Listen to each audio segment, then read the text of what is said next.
नमस्कार, आप देख रहे हैं न्यूज़ 18 का डिजिटल प्लेटफॉर्म और मैं हूं आपके साथ साक्षी झा। दिल्ली एनसीआर में वायु प्रदूषण एक बार फिर खतरनाक स्तर पर पहुंच गया है। नोएडा, ग्रेटर नोएडा, गाजियाबाद, गुरुग्राम और फरीदाबाद सहित पूरे इलाके में एयर क्वालिटी इंडेक्स यानी AQI लगातार तेजी से बढ़ रहा है।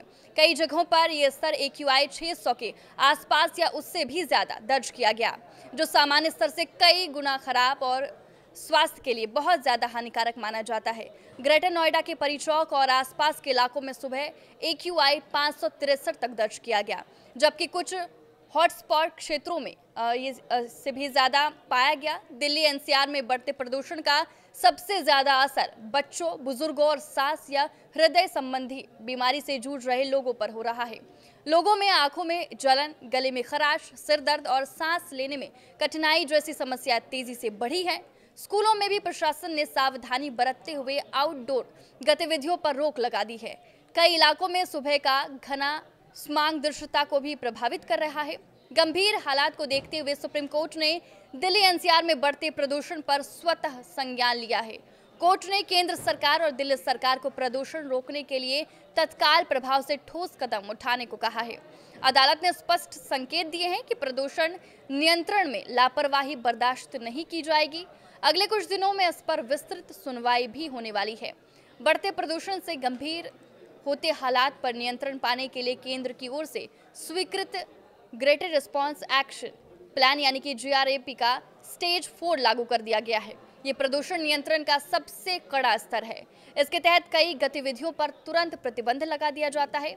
इनमें शामिल है निर्माण और विध्वंस कार्यों पर रोक, ट्रकों का प्रवेश सीमित, डीजल वाहनों की आवाजाही पर प्रतिबंध और बड़े उद्योगों और प्लांट्स पर कड़ी निगरानी।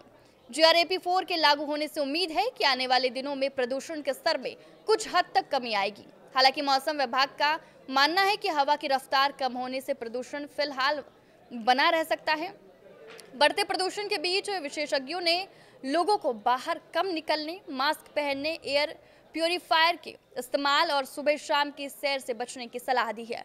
प्रदूषण का स्तर इतना खराब हो चुका है कि डॉक्टर इसे इमरजेंसी लेवल की स्थिति बता रहे हैं। साथ ही दिल्ली एनसीआर की हवा कब सुधरेगी, ये आने वाले दिनों में सरकारी उपायों और मौसम की दिशा पर निर्भर करेगा, लेकिन फिलहाल स्थिति बेहद चिंताजनक बनी हुई है।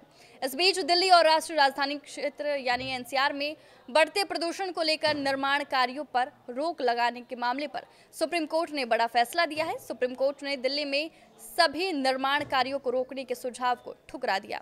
कोर्ट ने कहा है कि इससे बड़ी संख्या में लोग प्रभावित होंगे। इस तरह के कदम उठाने की बजाय हमें दीर्घकालीन समाधान के बारे में सोचना होगा।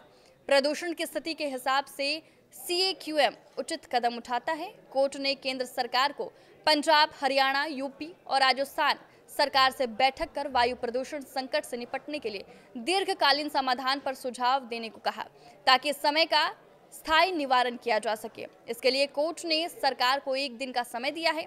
कोर्ट ने इस बारे में भी हलफनामा मांगा कि क्या दिल्ली में प्रदूषण पर निगरानी के लिए इस्तेमाल हो रहे उपकरण इसके लिए सक्षम है। मामले पर सुनवाई करते हुए सुप्रीम कोर्ट ने इस बात को दोहराया कि वो हर साल दिल्ली के प्रदूषण प्रबंधन की जिम्मेदारी नहीं उठा सकती है और इस मामले में मूल जिम्मेदारी केंद्र सरकार की है। कोर्ट ने कहा है कि निर्माण और इससे जुड़े सभी क्षेत्रों पर लाखों परिवारों की आजीविका निर्भर है, इसलिए एक व्यापक प्रतिबंध लगाने से गंभीर सामाजिक और आर्थिक नतीजे देखने को मिल सकते हैं। आपके इस वीडियो पर क्या राय है? क्या आप भी दिल्ली में रहते हैं? तो हमें कमेंट करके जरूर बताएं। नमस्कार।